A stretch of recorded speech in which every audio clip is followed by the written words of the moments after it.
아니요, 이제 공중보건 수업 시작하도록 할 거고요. 우선 교재 설명 잠깐 드리고 가면은 요거 공중보건 교재인데, 요게 2024년판 개정이고, 혹시 2023년 교재 보시는 분들 계시면은 그냥 보셔도 돼요. 굳이 돈 더 주고 더 사지 말고, 제가 개정돼서 추가됐거나 법이 개정된 내용들은 우리 학원 홈페이지에 추록으로 제가 다 올려드리거든요.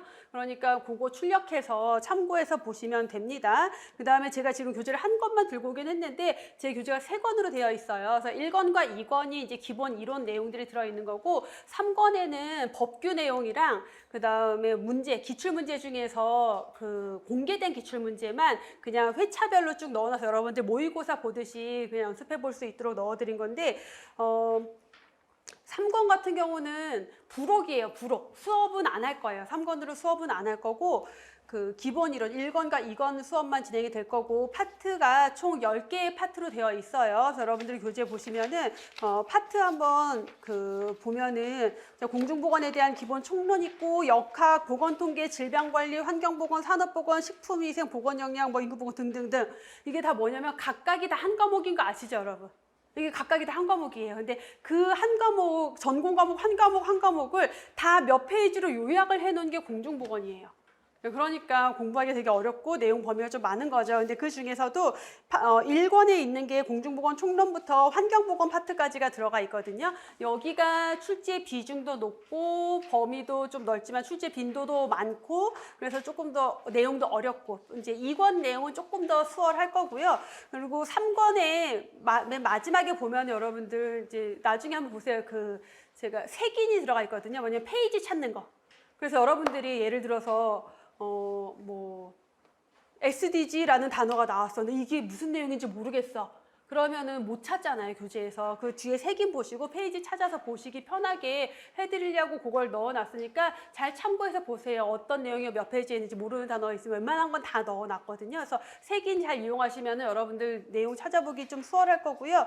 그 3권에 법규가 있다라고 했는데, 이거 법 다 봐야 되나요? 그래서 그거는 굳이 그 법을 다 보실 필요는 없어요. 우선 기술직, 의료기술직 같은 경우는 법규가 시험 과목으로 들어가기 때문에 그냥 법규 공부하시면 돼요. 그럼 요거 굳이 추가로 보실 필요 없는 거고, 그 다음에 이제 공중보건 안에 감염병 예방법이라던가 국민건강증진법이라던가 지역보건법 내용들이 들어가 있는 것들이 있거든요. 그러면은 법에서 시험 문제로 진출되는 내용들은 기본 이론 안에 다 들어가 있어요.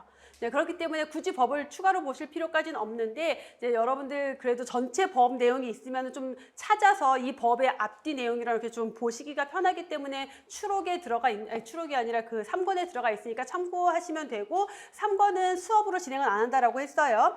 자, 그 다음에 교재에서 단원별로 그 이론이 있고, 그 다음에 기출 문제가 있고, 그리고 예상 문제 이렇게 있는데, 문제는 여기서 수업 중에 안 풀어드려요. 그래서 여러분들이 근데 대신 해설이 다 있으니까 여러분들이 그런 기출문제 이거 안 풀어도 되나요? 뭐 안 풀어도 상관은 없지만, 뭐 제가 검사를 할 건 아니지만, 공부할 때 요령이 뭐냐면 저랑 수업을 한번 쭉 듣잖아요. 그 다음에 수업 한 파트 끝나면은 그 파트 기출문제를 한번 좀 풀어보세요. 아마 거의 모를 거예요. 거의 틀릴 거예요. 괜찮아요. 쭉 풀어보는데 그냥 문제 푸는데 초점을 두는 게 아니라 그 문제와 관련된 이론 찾아서 보세요. 앞에 가서 요 문제가 어떤 거에서 나온 거지 이론을 보고 거기다 좀 체크를 하시면서 보시면은 요 내용에서 이 이론에서 요런 식으로 문제가 출제되는구나. 그러면 공부하는 방향을 잡기가 굉장히 수월해져요. 그래서 그런 식으로 참고를 해 보시면 됩니다. 그 다음에 저 하나만 더 말씀을 드리고 가면은, 우리 이제 여러분들 온라인으로 수업 들으시는 분들 같은 경우는 이제 질문 게시판에 저한테 질문을 많이 올려주시는데, 제가 강의하는 과목이 좀 많아요. 우선 이제 우리 교재만 하더라도 기본서 있죠, 안심노트 있죠, 기출문제집 있죠. 그 다음에 제가 연구서 이제 역학 강의 따로 있고, 뭐 예방의학 강의도 있고 막 그래요. 보건행정도 있고. 그러다 보니까 여러분들이 선생님이 내가 무슨 질문하는지 알겠지 해서 그냥 얘기를 하면은 찾기가 어려워요. 뭐에 대한 질문인지. 그래서 꼭 질문하실 때 정확한 교재 이름, 그다음에 페이지, 그걸 꼭 적어주시면 제가 조금 더 빠르고 정확하게 답변을 잘 해드릴 수 있고, 우리 수험생 여러분들은 언제든지 저 쫓아와서 질문하셔도 돼요. 언제든지 저에게 궁금하신 거 질문해 주시면 됩니다. 자, 그러면은 이제 수업 진행이 될 건데, 앞에 공중보건 총론 그 페이지에 보시면은 출제 빈도 분석이 좀 있어요. 그래서 이거 간단하게 보고 가면은, 파트 10까지 있는데 사실 이렇게 보시면 여기 파트 1부터 파트 4, 요게 1권이거든요. 1권에서 거의 한 70% 문제가 출제가 돼요. 항상. 근데 그렇다고 얘네들 한 문제 나오거나 안 나오거나 하는 얘네들을 안 볼 거냐? 안 보면 어떻게 돼? 80점도 못 맞는 거지. 한 문제 나오는데 그래도 그 한 문제를 위해서 봐야 되는 거예요. 어렵지 않아요, 내용이. 그래서 사실 제가 출제 경향 분석을 매번 해드리긴 하지만 의미 없어요, 이거. 어차피 한 문제가 나오더라도 그걸 봐야 되고 한 문제도 출제가 안 되더라도 봐야 돼요. 이거는 이때 출제 안 된 거지 언제든 출제가 가능하기 때문에 그래서 뭐 이렇게 크게 의미 두지 마세요. 이런 경향 분석에. 그냥 모든 내용을 나는 골고루 똑같이 다 봐야 된다라고 생각하시면 되겠고, 다만 제가 1권이 이렇게 총론부터 환경보건까지라고 했잖아요. 여기에 어려운 내용이 다 있어. 그러니까 뭐 암기해야 될 거, 이해해야 될 거, 막 방대한 내용 이런 것들이 여기에 다 있어요. 그래서 1권을 아마 제가 3개월간, 그러니까 12주간 수업을 한다라고 했는데, 파트 1부터 파트 4까지가 거의 2개월? 그러니까 8주 정도 걸릴 거예요.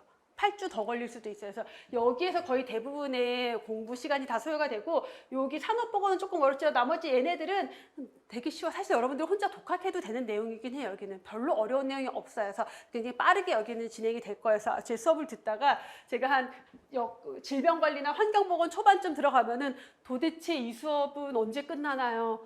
이 1권이 끝나기는 하나요? 막 이런 질문이 실제로 들어와요. 근데 어쩔 수 없어요. 여기 내용이 너무 많기 때문에 출제 빈도도 높고. 자, 이렇게 보고요. 공중보건 총론 바로 보실게요. 제가 PPT에 이렇게 해놓는 건 여러분들 교재 그대로 들어가 있어요. 근데 노란색이 들어가 있으니까 저 노란색 뭐예요? 중요해서 노랗게 표시한 것도 있고 또는 지문이 길잖아요. 그럼 이 긴 내용 중에서 여러분들이 포인트를 잡아서 봐야 될 분들을 표시를 해둔 거예요. 근데 이거 보고 너무 밑줄 긋는데 연연하실 필요 없어요. 너무 연연하실 필요 없고 제가 여러분들의 이해를 돕기 위해서 이제 이렇게 표시를 해둔 거니까 뭐 보시고 밑줄을 그으셔도 되지만 중요한 내용들을 계속 찝어 드릴 거니까 그런 거에 표시를 잘 하시면서 가면 됩니다.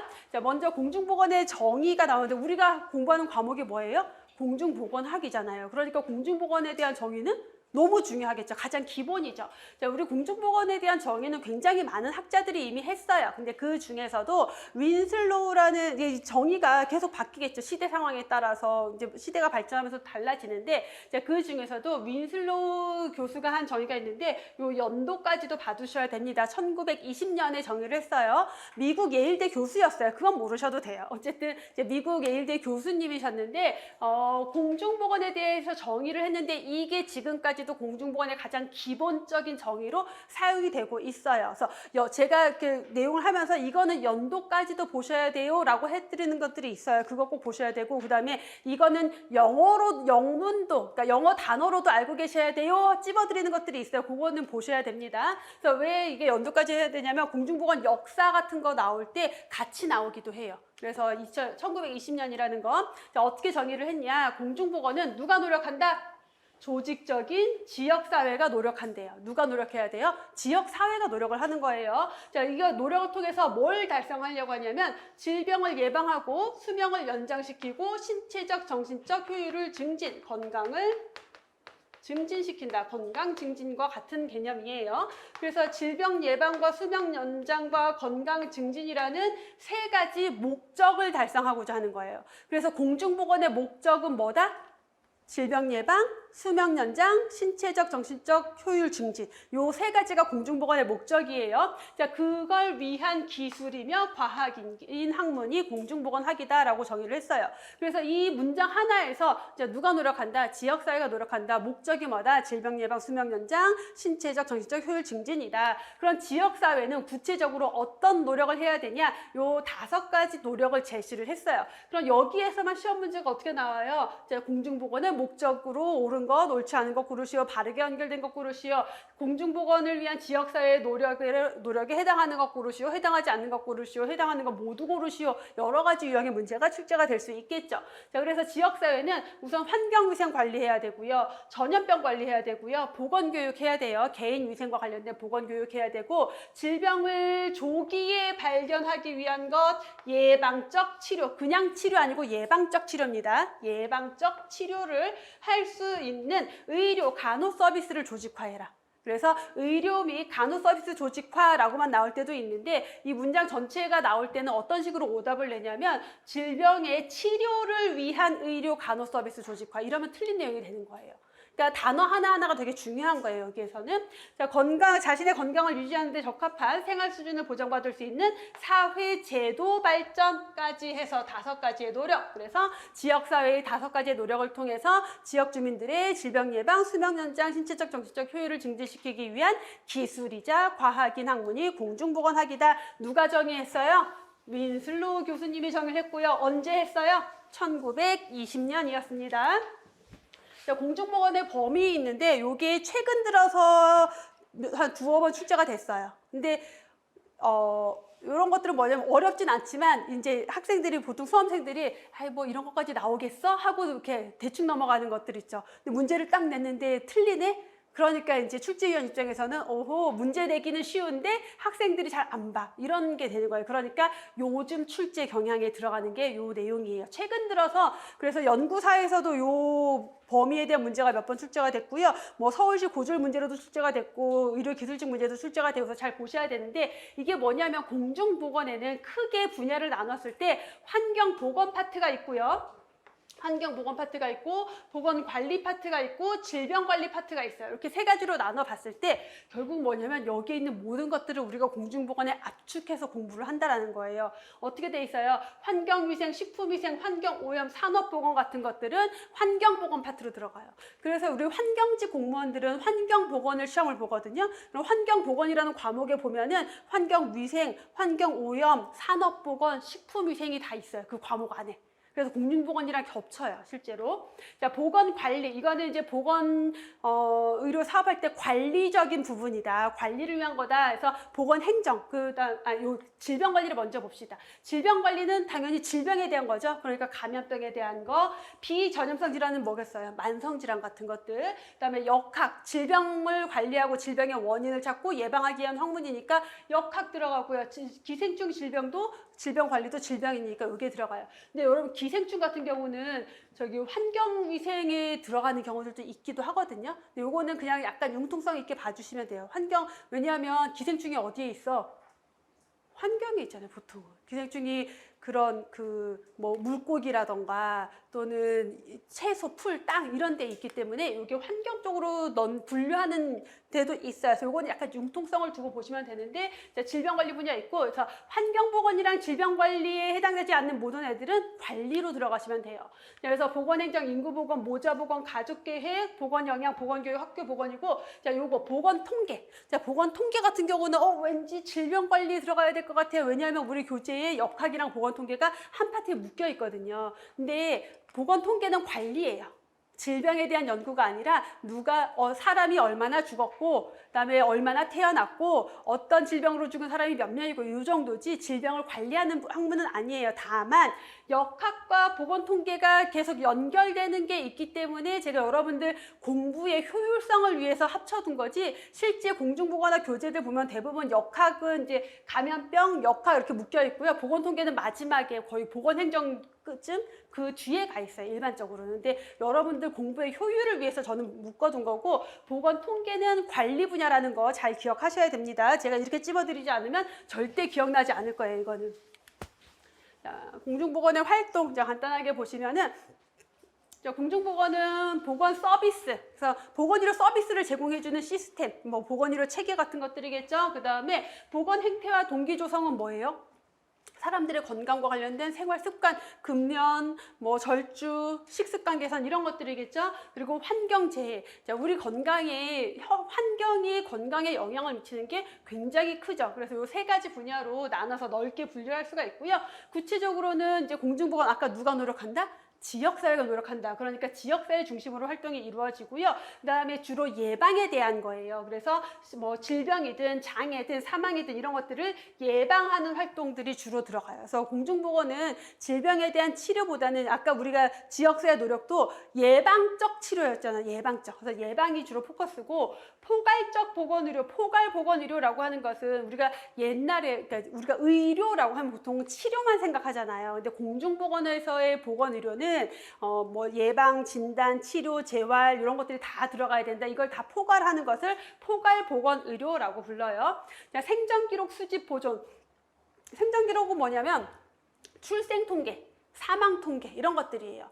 그런 것들에 대한 기록을 수집하고 보존하고 분석해서 그거를 이용해서 활용을 한다. 어떻게 뭐 질병의 유병률, 발생률 이런 것들까지 다 고려해서 그리고 만약에 노인 인구가 너무 많다, 영유아가 너무 많다, 뭐 영유아 사망률이 높다 이런 것들을 다 분석하고 고려해서 보건 사업을 해야 되겠죠. 자, 공공교육, 개인건강, 지역사회 보건의 동기를 조성해 준다. 그래서 교육을 통해서 지역사회 주민들이 건강에 좋은 행동을 할 수 있도록 동기를 조성을 해줘야 되겠고 보건사업을 계획하고 평가하는 것 들어가겠죠. 그리고 행정연구, 과학, 기술, 행정적 연구도 공중보건의 활동이다라고 보시면 돼요. 공중보건과 유사한 학문들이 있는데 왜 뭐 이런 것까지 나오겠어? 싶잖아요. 이런 것까지 나오겠어? 라는 생각이 들면은 보세요. 이런 것까지 나오겠어? 그러면 그걸 낼 거예요. 출제위원은 왜 안 봤을 것 같으니까. 그래서 여러분들은 어떻게 출제위원회 허를 찌르는 공부를 해야 되는 거예요. 이거 모를 줄 알았지? 나는 알고 있지롱. 이렇게. 그러면 100점 맞는 거예요. 자, 공중위생학이라는 게 이제 위생이라는 표현이 뒤에 가면 계속 많이 나오는데 위생이 그냥 우리 개인 위생, 환경 위생, 식품 위생 다 뭐예요? 걔네들이 깨끗하게 위생이 돼야지 사람들이 건강할 수 있는 거예요. 그래서 지금은 우리가 보건이라는 말을 쓰지만 옛날에는 위생학, 위생이라고 썼거든요. 그래서 지금도 뭐 환경위생, 식품위생 이렇게 들어가는 거죠. 그래서 공중위생학은 그냥 공중보건학과 같은 개념이다라고 보시면 되겠고 예방의학은 의학이에요. 의학이라고 하면은 우리가 병원 가서 뭔가 진단받고 치료받고 이런 것들이잖아요. 그래서 보통 우리가 병원에 가서 진단을 받고 치료를 받지 않게 뭐 질병을 예방하기 위해서 가는 경우는 예방접종 말고는 없단 말이에요. 근데 예방의학은 사람들을 미리미리 진단해서 질병에 걸리지 않게 미리미리 해야겠다. 근데 공중보건은 그걸 지역사회 단위로 하는데 예방의학은 개인, 환자, 개인, 가족을 대상으로. 그래서 의학을 베이스로 하면서 개인이나 가족을 중심으로. 그래서 여기는 대상이 개인이나 가족을 중심으로 하는데 대신 치료가 중심이 아니라 예방이 중심인 학문을 예방의학이라고 해요. 그래서 의대에 뭐 이제 정형외과, 그다음에 뭐 내과학 그렇게 조금 학문이 있잖아요. 거기에 예방의학이 한 과목으로 들어가 있고요. 그 예방의학 교재를 보면은 사실 그 거의 대부분의 공중보건 내용이 예방의학 교재에서 나와요. 거의 일맥상통하다. 다만 대상만 다르다라고 생각하시면 돼요. 자, 지역사회 보건학, 지역사회 의학 뭐겠어요? 지역사회 주민들을 대상으로 지역사회 단위로 하는 거죠. 왜냐하면 그 지역사회끼리 가지고 있는 공통적인 특성들이 있기 때문에 그렇게 접근하는 거고 사회의학은 뭘까요? 사회의학. 의학인데 사회야? 뭐냐면 우리가 질병과 건강을 결정하는 요인들 중에서 사회경제적 요인이 있다고 하거든요. 사회적 요인을 규명한다라고 하는데 이 사회적 요인이라는 게 뭐냐면은 소득이라던가 직업이라던가 여러분 소득 수준이 높은 사람과 낮은 사람의 건강 수준 뭐 평균 수명 건강 수명의 차이가 있거든요. 소득 수준이 높은 사람들이 건강하게 더 오래 살아요. 왜? 좋은 거 많이 먹고 관리 잘하고 막 하겠지. 소득 수준이 낮은 사람은 먹고 살기 바빠서 건강관리에 신경 쓸 틈이 없어요. 이런 것들 때문에 차이가 나요. 직업도 마찬가지죠. 결국은 일맥상통하죠. 그런 것들. 그래서 질병과 건강과 관련된 사회적 요인, 사회적인 어떤 요인들이 어떻게 영향을 미치는지를 연구하는 걸 사회의학이라고 하고요. 건설의학은 뭘까? 건설 노동자들에 대한 의학인가? 아니죠. 건설적이다가 뭐예요?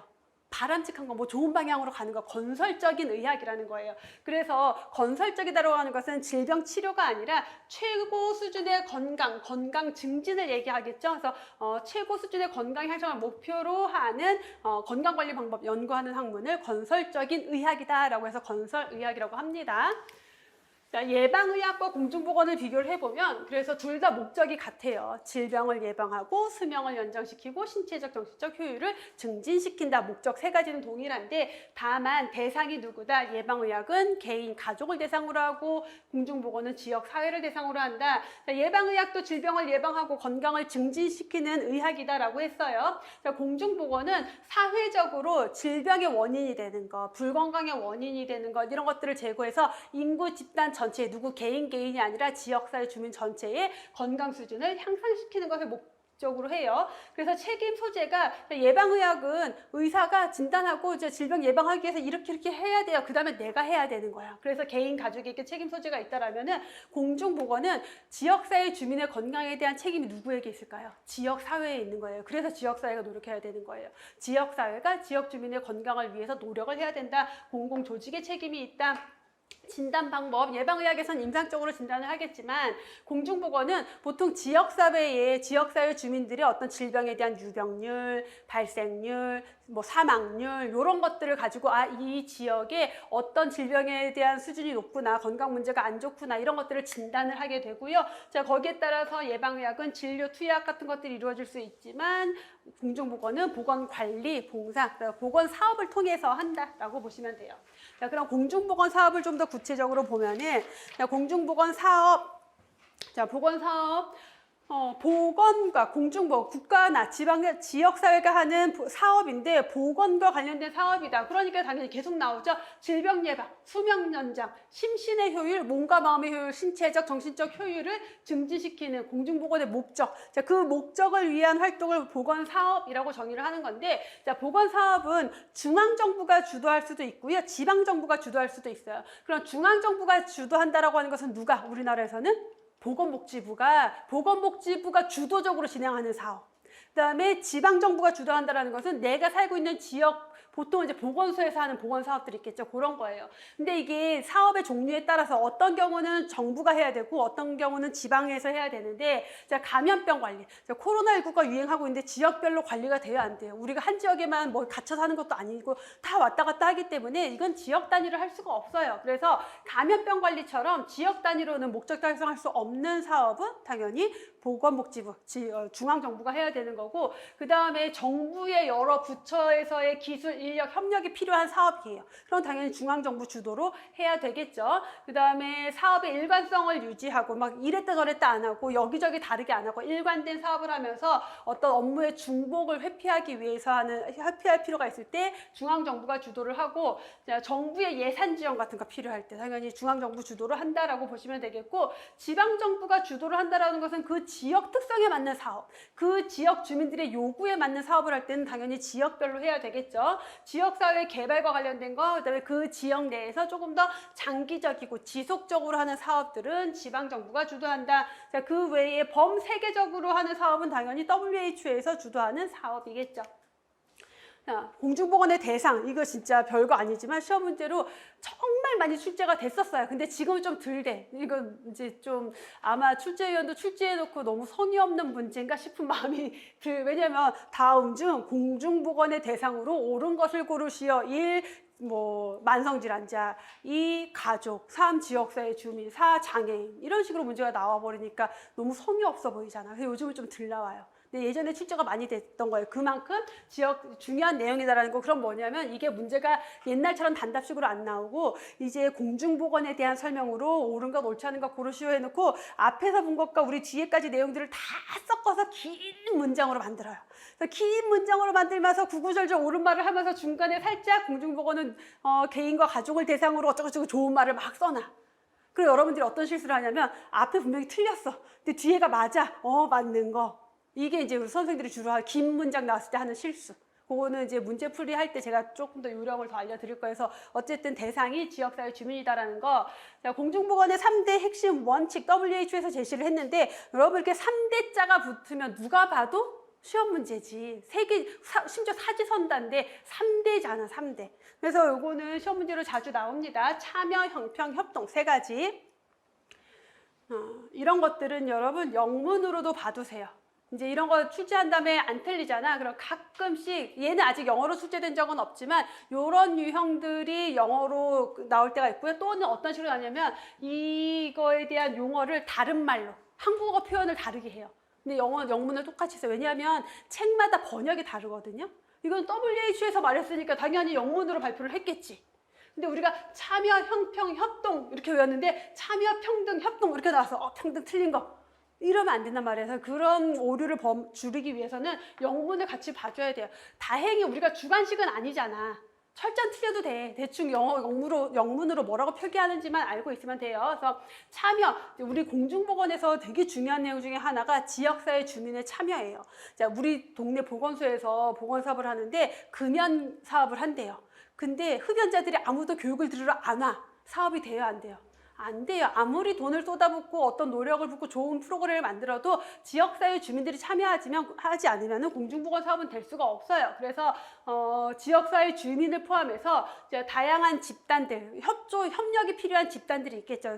집단의 참여가 필요하다라는 거고, 이제 평등, 형평이라고도 하는데 공중보건 사업은 형평성을 높일 수 있는 사업이어야 된다. 그래서 공중보건 정책을 수립할 때는 형평성을 중요하게 고려를 해야 되고요. 자, 협동, 여러 사람들이 함께 협동, 파트너십을 구축을 해야 된다. 그래서 뭐 지방기관이든 지역사회 주민이든 다른 어떤 뭐 정부 부처든 간에 같이 협력을 해야 된다. 협동이 필요하다. 콜라보레이션까지 해서 3가지 봤고요. 자, 앤더슨이 제시한 공중보건의 수단, 공중보건 사업의 3대 요소라고 합니다. 여기도 마찬가지로 3대로 나와 있으니 중요하겠죠. 그래서 3가지인데 보건 서비스에 의한 봉사 행정 또는 그냥 봉사 행정 이렇게 나오기도 하고요. 보건 서비스 이렇게 나올 수도 있어요. 그래서 봉사 행정 뭐냐면 우리가 이제 앞으로도 뒤에 이제 행정 파트 들어가면은 봉사라는 표현이 나올 건데 정부가 봉사를 한다라고 하는 것은 지역사회 주민들에게 뭔가 개입하고 간섭하는 게 봉사예요. 그래서 정부가 우리 삶에 개입하고 간섭해서 건강에 유리한 행동을 하도록 끌고 가는 거죠. 그래서 문제 해결을 위한 제도, 장치, 행정 이런 것들을 통해서 지역사회 주민들에게 간섭하고 개입한다. 그래서 정부가 또는 지방정부가 지역사회 주민들의 삶에 개입하고 간섭한다. 그거는 봉사행정이라고 해요. 봉사성이라고 합니다. 그다음 법규에 의한 통제행정 또는 보건법규라고 해요. 그냥 보건법규 또는 통제행정이라고 하는데 법을 제정해서 우리 감염병 예방법 이런 것들을 통해서 막 법 제정해서 어기면 뭐 어떻게 하고 막 이런 거 하잖아요. 그다음에 교육에 의한 조장행정. 자, 그러니까 뭔가 뭘 조장한다? 어떻게 하도록 몰아간다, 만든다라는 거잖아요. 그래서 보건 교육을 통해서 지역사회 주민들이 건강에 유리한 행동을 할 수 있도록 조장하는 것 행정이다라고 해서 조장성, 조장행정이라고 해요. 되게 중요한 내용이고요. 그래서 교육을 통해서 문제를 스스로 해결할 수 있는 능력을 키워줘야 된다. 우리 공중보건 사업은 예방에 포커스가 있다라고 했어요. 그러면 질병을 예방하려면요, 내가 금연을 해야 되고, 내가 식습관을 개선해야 되고, 내가 신체 활동을 늘려야 돼요. 결국은 내 행동이 바뀌어야 돼요. 그 행동이 바뀔 수 있도록 교육을 해줘서 조장을 한다라는 것. 그래서 사실 공중보건 사업에서 가장 능률적인 수단이 되는 것은 보건교육이겠죠. 이 정도. 자, 다음에 힐튼과 세이모어가 제시한 공중보건 변화 4단계인데 이건 좀 뭐 가볍게 보셔도 되는데 역사에서 다시 역사에서 구체적으로 볼 내용들이고 요거는 공중보건적으로 봤을 때 변화 4단계인데 산업보건 시기가 있어요. 그래서 이 산업보건 이전에는 공중보건이라는 개념이 없었어요. 공중보건은 정부가 지역 주민들의, 국민들의 건강을 관리한다, 인구 집단의 건강을 관리한다라는 건데 그 이전에 중세기나 고대기 이럴 때는 건강 문제, 질병은 개인의 책임이었지 정부가 그런 것들을 관리해줘야 된다 이런 개념이 없었단 말이에요. 근데 산업보건, 우리 그 산업화가 이루어지고 난 다음에 그러니까 그 이전에는 이렇게 지주가 있고 그다음에 소작농 그래서 농사 짓다가 아프면 그냥 죽고 막 이런 시스템이었는데 산업화가 되고 나니까 어떻게 돼요? 사람들이 도시에 몰려서 공장에 취업을 해서 일을 한단 말이에요. 그래서 막 공장에서 돈을 벌고 정부, 국가의 경제가 막 발전하던 시기인데 이 근로자들이 다 모여 있잖아. 옛날에 소작농일 때는 다 흩어져 있었잖아요.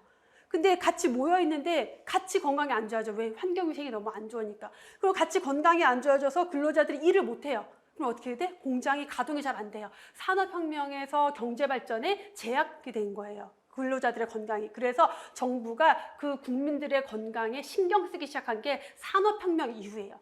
그렇기 때문에 산업보건의 시기라고 합니다. 그래서 산업화 도시화로 인한 보건 문제가, 인구 집단의 건강 문제가 대두가 됐고, 이제 공중보건의 사상이 여기부터 싹트기 시작한 거고, 자, 그 이후에 이제 산업혁명 이후에 의료기술, 과학기술이 막 발전해요. 자, 그래서 질병의 원인균도 찾아내고, 그러니까 그 전에는 질병의 원인균에서 콜레라에 걸려서 콜레라의 원인이 뭔지 몰랐다가 이제 막 이렇게 연구를 통해서 질병의 원인균들을 찾아낸 거예요. 그러면서 뭐 환경위생 별로 관계없어. 그냥 예방접종만 하면 질병 예방할 수 있어. 이렇게만 접근을 했던 시기가 개인위생의 시기예요. 그래서 예방접종에 중점을 뒀고, 자, 그 이후에 이제 의료기술, 과학기술이 급격하게 발달이 되면서 어떻게 돼요? 감염병이 이제 거의 정복된 것처럼 인류가 자만을 하게 돼요. 이제 됐어. 이제 인류는 건강해질 거야 라고 했는데, 그 다음에 뭐가 문제가 되냐면 사람들의 그러니까 감염병 때문에 사실은 평균 수명이 되게 짧아졌던 건데, 감염병을 어느 정도 정복하고 나니까 평균 수명이 길어진단 말이에요. 그러다 보니까 어떤 질병, 만성 질병들이 문제가 되기 시작한 거예요. 근데 이놈의 만성 질병은 한 번 걸리면 안 나. 감염병은 걸려서 며칠 안에 죽거나 끝나거나 회복되거나 하는데, 이 만성 질병은 평생 간단 말이에요. 그러니까 의료비 지출이 커지겠죠. 그래서 이제 요 이후부터를 신공중보건의 시기라고 해서, 이때부터는 생활 습관이라든가 환경오염 문제, 환경 문제 이런 것들에 집중을 하기 시작했다라는 거예요. 자, 그래서 우리가 이제 지금의 공중보건을 신공중보건의 시대다라고 하거든요. 그래서 신공중보건이라고 하는 것은 만성 퇴행성 질환으로 질병의 유형이 바뀌면서 과거 공중보건 시대, 그냥 단순히 인구 집단의 건강 문제, 위생으로 인한 문제 이것만 보다가 신공중보건 시대로 넘어갔어요. 그래서 신공중보건 시대다라고 하는 것은 건강 증진, 그러니까 포괄적인 보건으로 이런 것들을 다 하고, 특히 건강 증진에 포커스를 두고 있다. 해서 신공중보건은 건강 증진에 포커스를 두고 있는 시대다라고도 생각을 하셔도 돼요. 그래서 개인과 사회의 건강 상태를 보호하고 증진하는 노력을 신공중보건 시대의 이제 노력이다라고 보시면 되겠고, 그래서 신공중보건에서는 건강에 대해서 예전에는요, 건강은 뭐 그냥 질병이 없으면 건강이야 막 이랬던 시대도 있었고, 그렇게 건강에 대한 개념이 쭉 바뀌어 가는데, 지금 신공중보건 시대에서의 건강은 뭐예요? 신체적으로도 건강하고요, 정신적으로도 건강하고요, 사회적으로도 건강해요. 이 모든 것들을 다 포괄하는 개념이다. 결국 요거는 뒤에 넘어가면은 우리 건강에 대한 정의를 다시 볼 건데, 거기서 다시 나올 거예요. 자, 그래서 여러 가지 건강과 관련돼서 여러 가지 영역을 다 관리해야 된다라고 보기 시작한 거고, 그러기 위해서는 건강한 환경을 중요시해야 된다. 그래서 이 신공중보건에서는 이 환경에 대한 것도 굉장히 강조해요. 그래서 건강할 수 있는 환경이 조성이 되어야 한다라는 거예요. 보편적 접근을 중요시한다. 개인적으로 접근하는 게 아니라 모든 사람에게, 보편적이다라고 하면서 보편적인 모든 사람들에게 접근을 해서 건강을 증진시키고자 하는 학문이다라고 보시면 돼요. 그래서 여기 보시면은 집단적 건강관리, 개인의 건강관리에 관심을 두는 게 아니라 뭐에? 집단적인 건강관리에 관심을 두고 있는 거예요. 그러니까 모든 구성원에게 영향을 미친다. 환경이나 사회제도는 사회 구성원 모두에게 영향을 주는 거죠. 그래서 그런 것들에 조금 더 포커스를 두고 있다라고 보시면 돼요. 신공중보건 사업이 진행이 되면서 이제 건강 증진이라는 것이 강조되기 시작했고요. 그래서 WHO 오타와 헌장이 1986년에 채택이 됐는데, 이 1986년은 뭐 지금 여기에다가 체크하실 필요 없어요. 뒤에 가면 다시 중요하게 나와요. 너무 중요한 내용이기 때문에 뒤에 가서 중요하게 볼 거예요. 어쨌든 이게 뭐냐면은 1차 건강증진 국제회의야. WHO에서 개최하는 회의 중에서 주기적으로 하고 있는 회의인데, 제1차 건강증진을 위한 국제회의였어요. 그래서 이제는 단순한 질병 예방이 아니라 건강증진에 포커스를 두고 모든 나라들이 건강 증진을 위한 사업을 해라 라는 게 채택이 된 거죠. 그래서 건강 증진을 공중보건 사업의 하나라는 신공중보건 사업을 할 것을 권고를 했다. 결국은 이 신공중보건은 뭐다? 건강 증진 사업을 채택을 해라 라는 거죠.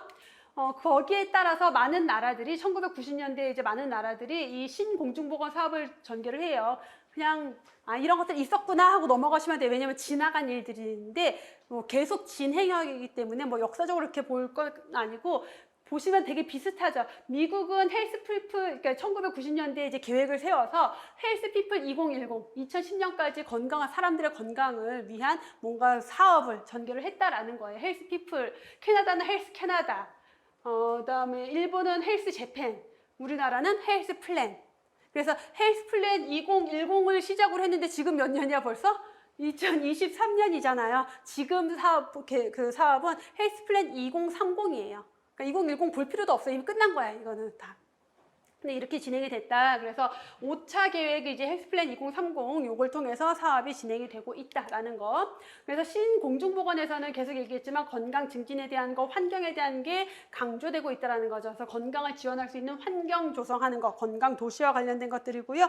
질병 예방을 위한 여러 가지 사업들이 주요 보건 사업으로 이루어지고 있다. 자, 그러면 공중보건과 신공중보건이 도대체 뭐가 다른 거냐? 둘의 차이점을 비교를 해보면은 이 신공중보건 이전에 과거 공중보건은 약간 산업혁명 이후에 이제 인구 집단 건강관리, 그때는 이제 감염병, 그다음에 근데 그 감염병들이 다 뭐냐면 위생이 너무 안 좋아서 물이 깨끗하지 않아서 물에 균이 많이 있었고 그 물을 먹은 사람들이 집단적으로 질병에 걸리고 장티푸스나 콜레라로 굉장히 많은 사람들이 죽었던 시대예요. 그러니까 그런 환경 개선에 초점을 맞출 수밖에 없었어요. 물을 여과해서 그래서 물만 관리해도 사망률이 뚝 떨어지던 시대였던 거예요. 그러니까 공중보건 시대에는 물리적 환경 개선에 초점을 두고 있었는데 신공중보건은 어때요? 물리적 환경 개선뿐만 아니라 사회적인 지원, 생활 양식 이런 것들까지도 좀 더 넓게 포괄하고 있다는 거.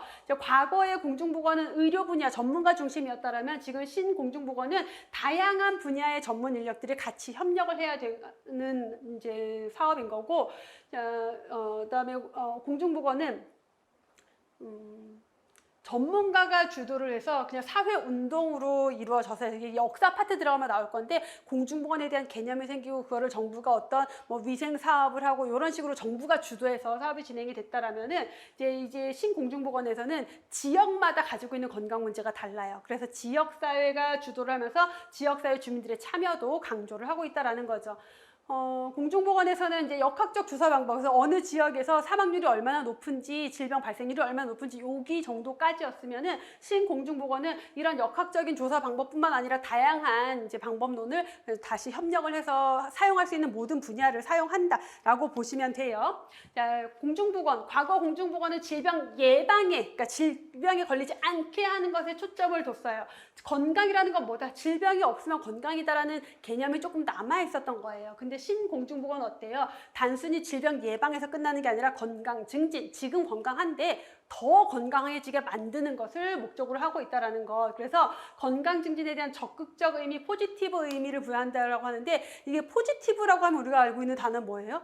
긍정적인 거잖아요. 반대가 뭐예요? 네거티브잖아요. 그래서 네거티브적인 건강이라는 건 뭐냐면 제가 아까 얘기했던 그 인간이 생각할 수 없는 부정적인 거. 나 아프지 않아. 뭐 문제 없어. 그러니까 아프지 않아라고 하는 게 네거티브적인 건강인 거고, 포지티브적인 건강은 나 지금 너무 좋아. 잘 지내.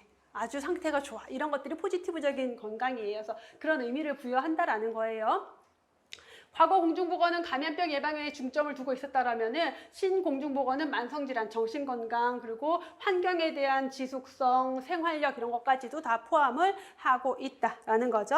자, 여기까지 해서 공중보건 사업에 대한 내용을 봤고요. 자, 그다음에 보건사업 기획에 대한 내용이 나오는데, 그럼 지역사회에서 보건사업을 기획을 한다라고 하는 것은 사업을 계획해서 그 사업을 진행한다라는 거죠. 그래서 이게 사실 행정적인 거긴 한데 공중보건에서 굉장히 중요한 내용이기도 해요. 그래서 지역사회에서 보건사업을 기획한다라는 건 기획을 통해서 보건 문제를 해결해요. 그래서 지금 지역사회가 가지고 있는 어떤 건강과 관련된 문제, 고혈압 유병률이 너무 높아, 또는 당뇨병 환자가 되게 많은데 혈당 조절이 잘 안 돼, 이런 문제들이 있겠죠. 그걸 해결해서 바람직하게 어떻게 건강을 보호하고 향상하는 목표를 달성하기 위한 정부, 지역사회의 활동, 조직적인 활동이 지역사회 보건사업 기획이다라고 보시면 돼요. 그래서 기획은 구체적으로 계획을 세우는 거다라고 생각을 하시면 됩니다. 자, 그런 보건사업 기획의 특징을 보시면은 사업 기획은 목표지향적이다. 자, 기획이라는 것 자체가 뭐예요? 지금 어떤 문제가 있는데 얘를 이 사업을 통해서 어떻게 바꿀 거야, 좋아지게 만들 거야 라는 목표가 항상 존재하죠. 목표를 달성하기 위해서 계획을 세우는 거예요. 그러니까 지역 기획은 목표지향적이다라는 특징을 가지게 되는 거죠. 그래서 지금 우리가 원하는 목표에 맞게끔 지금의 상태를 바꾸려고 하는 목표지향적이다. 자, 여기 현재지향적이 아니라 미래지향적이다까지. 자, 목표라는 것 자체가 뭐예요? 미래 시점이에요. 그러니까 미래의 어떤 바람직한 상태를 위한 계획을 세우는 거죠. 자, 그래서 현재지향적이 아니라 미래지향적이다. 자, 기획에 대한 특성으로 옳지 않은 것을 고르시오 해놓고 목표지향적이다, 현재지향적이다, 뭐 이런 식으로 문제가 나와요. 그래서 현재지향적이 아니라 미래지향적이고, 그 다음에 계획을 세운다라고 했죠. 그럼 계획을 세울 때 이 목표를 달성하기 위한 여러 개의 방법이 있을 거예요. 그 중에서 제일 좋은 방법, 효율적으로 좋은 성과를 낼 수 있는 방법을 골라야 되겠죠. 그게 기획인 거고, 그래서 목표 달성을 위한 최적의 수단을 제시해 주는 게 기획이다라는 것. 구체적인 수단, 미래의 바람직한 상태로 가기 위한 구체적인 수단을 제시하는 것이 기획이다. 자, 기획은 본질적으로 권한과 자원을 동반하며 행동지향적이다. 행동지향적이다. 자, 그럼 우리가 목표지향적이다, 미래지향적이다, 행동지향적이다. 세 가지가 나왔어요. 이거 잘 기억하셔야 되겠죠?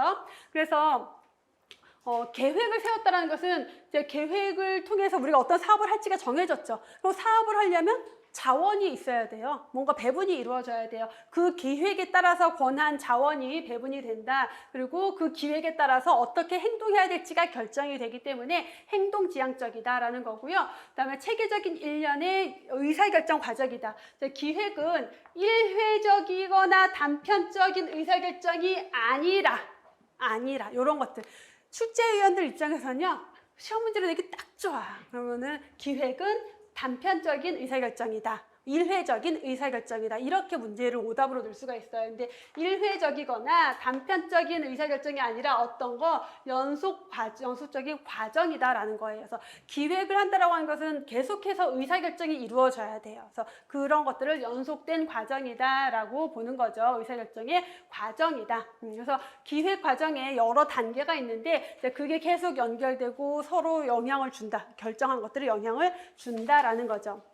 그래서 기획의 특징을 밟고요. 그런 기획의 구성 요소. 자, 보건사업을 기획할 때는 우리가 문제가 뭔지를 알아야지 그 문제를 어떻게 바꿀지를 알겠죠. 그래서 현재 상태를 알아야 되고요. 그다음에 지금 상태에서 앞으로 어떻게 바꿔야 될까, 목적을 정해야 돼요. 미래에 원하는 방향이 나와야 되고요.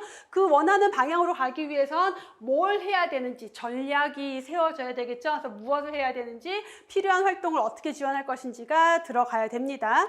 그래서 지역사회 보건사업의 기획 과정인데 얘네들은 당연히 순서대로 바르게 나열한 것을 고르시오가 주요 문제 유형이겠죠. 자, 지역 기획팀의 조직이 나오는데 이거는 그냥 넘어가도 돼요. 기획팀이라는 것은 여러분들이 보건소에 발령을 받았어. 그리고 여러분들이 기획팀 조직 구성원인 거예요. 그래서 구성원으로서 기획을 할 때 제일 먼저 뭘 한다? 지역사회 현황을 분석한다. 굉장히 중요한 거죠. 문제가 뭔지를 알아야 되잖아. 문제가 뭔지 알기 위해서는 그 지역사회에 대해서 조사를 해봐야 돼요. 그래서 직접 설문조사를 할 수도 있고요. 또는 국민건강영양조사나 지역사회 보건통계 자료들 같은 것들을 이용해서 우리 지역의 연령 구조는 어떻고, 노인 인구가 많은지, 영유아 인구가 많은지, 생산층 인구가 많은지, 그다음에 고혈압 유병률은 어떤지, 암 발생률은 어떤지, 이런 것들을 다 조사를 해요. 자, 그럼 여러 가지 문제들이 있겠죠. 그 중에서 그럼 여러 가지 문제를 한 방에 동시 사업을 빡 할 수는 없어요. 어떻게 해야 돼? 그 중에서 뭔가 우선적으로 해야 될 걸 골라야 되겠죠. 그래서 중요한 순서, 우선순위를 결정해요. 여러 가지 문제 중에서 우선순위를 결정을 하고요. 자, 우선순위가 결정이 되면은 이제 우리가 어떤 거에 대해서 기획을 해야 될지가 딱 정해진 거죠. 그럼 거기에 맞는 목표를 설정하고 계획을 세우고 실행하고 평가하는 게 과정이 됩니다. 어렵지 않죠? 그래서 기획이 왜 중요하냐? 그냥 가서 사업을 하는 게 아니라 이러한 과정을 거쳐서 기획을 하고 기획을 통해서 지역사회 보건 사업을 한다. 자, 기획이만 세워지면요. 기획이라고 하는 것은 지휘의 수단이 돼요. 왜냐하면 우리가 행동 방침이 나온 거예요. 우리가 어떤 사업을 어떤 식으로 할지가 결정이 된 거기 때문에 거기에 따라서 지휘를 할 수가 있고 거기에 따라서 조직원들에 대한 통제도 할 수가 있게 되어서 기획은 지휘와 통제의 수단이 되고요. 그 기획은 가용 자원을 효율적으로 사용하게 돼요. 그냥 갖다 막 쓰는 게 아니라 기획을 통해서 각각의 사업에 필요한 자원을 계산을 하고 적당히 분배가 가능해지겠죠. 자, 계획이 잘 세워졌으면 거기에 따른 업무 수행 능력도 키울 수가 있겠고, 기획을 통해서 기획을 할 때는 이제 기획 전제라는 걸 하는 게 있는데 그게 뭐냐면 미래에 대해서 예측을 하는 거예요. 앞으로 우리가 전망이 이러니까 이렇게 하죠. 왜냐하면 지금 당장은 이런 상태인데 지금 여러 가지 통계 지표를 봤을 때 앞으로 어떻게 갈 것 같아. 그러니까 어떤 방향으로 사업을 하자라는 게 나오겠죠. 그래서 미래에 대한 대비의 역할도 한다. 그렇기 때문에 보건 사업을 할 때는 기획이 필요하다, 중요하다라고 볼 수가 있겠죠. 자, 여기까지 하고요. 잠깐 쉬었다가 지역사회 현황 분석부터 이어서 볼게요.